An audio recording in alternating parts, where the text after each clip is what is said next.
दोस्तों, क्या विशिष्ट शिक्षकों को अब सारी सुविधाएं प्राप्त होंगी? किन तथ्यों के आधार पर?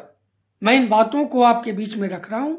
इस पर पूरी चर्चा तो करूंगा ही साथ अगर विशिष्ट शिक्षकों को सभी सुविधाएं प्राप्त होंगी तो प्रधान शिक्षकों का क्या होगा, यह भी आज के समय में महत्वपूर्ण मुद्दा है दोस्तों, जिसकी चर्चा करना अत्यंत आवश्यक है।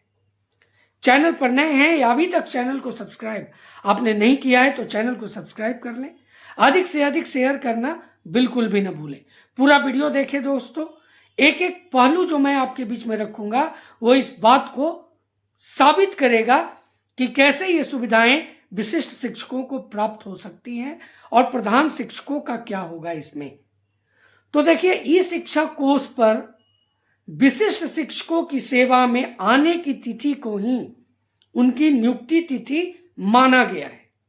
यानी अगर सक्षमता 1, 2 या 3 जब भी उनकी नियुक्ति हुई 1/1/2025 या 1/3/2025, इसको नहीं माना गया। स्थानीय निकाय के रूप में जो उनकी सेवा में आने की तिथि थी उसी को उनका नियुक्ति तिथि माना गया है और ये बहुत बड़ी बात है दोस्तों, क्योंकि इससे ये साबित होता है कि विशिष्ट शिक्षकों को सेवा निरंतरता का लाभ प्राप्त हो चुका है। वेतन संरक्षण के लाभ से उनका वेतन पे मैट्रिक्स में नियोजित शिक्षक से अधिक हो चुका है।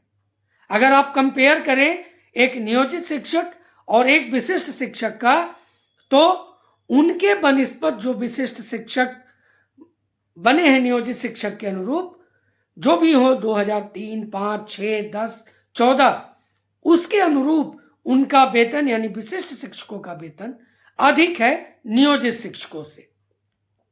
अब देखिए, माननीय शिक्षा मंत्री ने विधान परिषद में इस बात का सकारात्मक भरोसा दिलाया है दोस्तों कि 7वें वेतनमान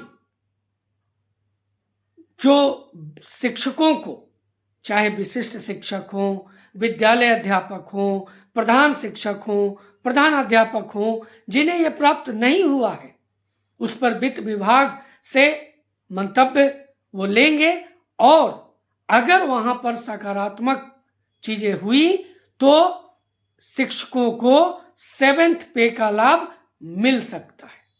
ये बहुत ही सकारात्मक बातें उन्होंने कही है और ये बातें लागू हो सकती हैं दोस्तों।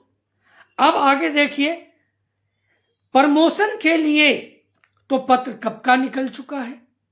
कुछ जिलों में प्रमोशन दे भी दिया गया है।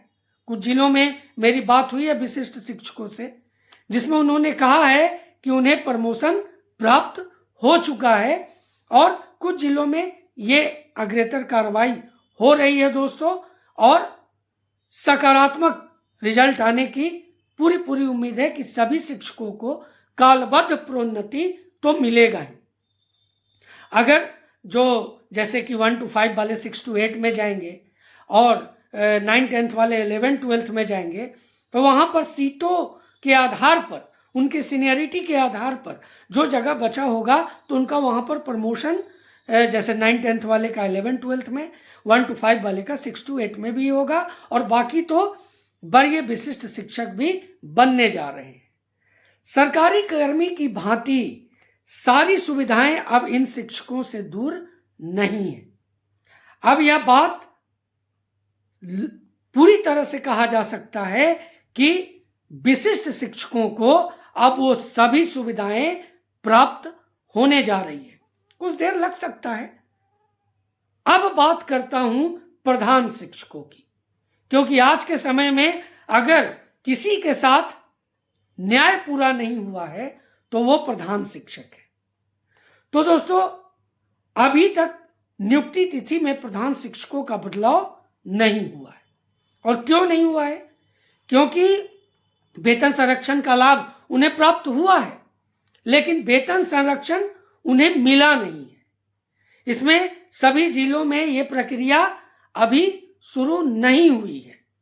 जिस दिन यह प्रक्रिया शुरू हो जाएगी और उन्हें यह लाभ प्राप्त हो जाएगा तो उनकी भी जो नियुक्ति तिथि है ना, वो विशिष्ट शिक्षकों की भांति जो वो स्थानीय निकाय के रूप में थे, जो तिथि में उन्होंने ज्वाइन किया था, वही तिथि उनकी नियुक्ति तिथि अपडेट हो जाएगी। यानी वहां भी उनको सेवा निरंतरता प्राप्त हो जाएगा, जिस तरह से विशिष्ट शिक्षकों को प्राप्त हो रहा है। दोस्तों, वेतन संरक्षण का लाभ तो मिला ही है, और वेतन संरक्षण का लाभ एक बहुत बड़ा पैमाना है कि प्रधान शिक्षकों को सेवा निरंतरता और उनकी आने वाले सभी मांगों को पूरा किया जाए।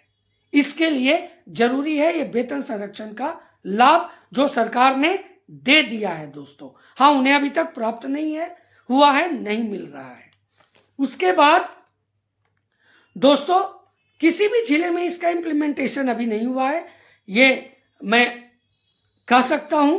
कुछ जिलों में अगर है तो आप कमेंट जरूर करेंगे। लेकिन दोस्तों, जब वेतन संरक्षण का लाभ मिला है तो प्रधान शिक्षकों को सेवा में आने की तिथि यानी पूर्व की सेवा में आने की नियुक्ति तिथि ही होगी, जो मैंने अभी आपको पहले कहा, जो 21/7/2025 अभी आप अपना HRMS पर देख रहे होंगे, ई शिक्षा कोष पर देख रहे होंगे।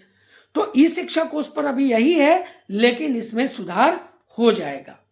7वें वेतनमान का लाभ अगर विशिष्ट शिक्षक विद्यालय अध्यापकों को मिलेगा तो निश्चित ही प्रधान अध्यापक प्रधान शिक्षकों को भी ये मिलेगा दोस्तों, इसमें कोई दो राय नहीं है। वेतन बढ़ोतरी जिस तरह 7 पे के आने के बाद विशिष्ट शिक्षकों को मिलेगा, उसी तरह से प्रधान शिक्षकों को मिलेगा। प्रमोशन विशिष्ट शिक्षकों की भी बात करें तो विशिष्ट शिक्षकों का प्रमोशन जहां लगभग तय है, तो दोस्तों प्रधान शिक्षकों के लिए भी प्रमोशन होने जा रहा है।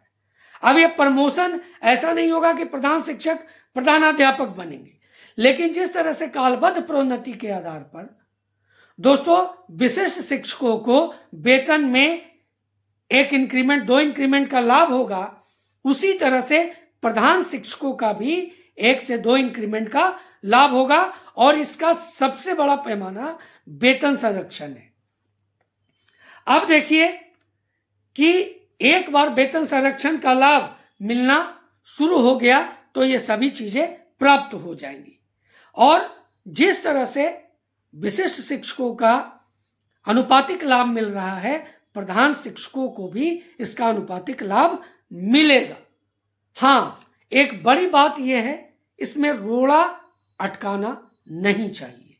यानी प्रधान शिक्षकों का जो वेतन संरक्षण मिल रहा है उसको जल्द से जल्द लागू करवाने की दिशा में कदम बढ़ाने की आवश्यकता है, ताकि आपकी सभी आने वाली मांगे जो महत्वपूर्ण मांगे हैं वो पूरा होने में कोई विघ्न बाधा ना हो।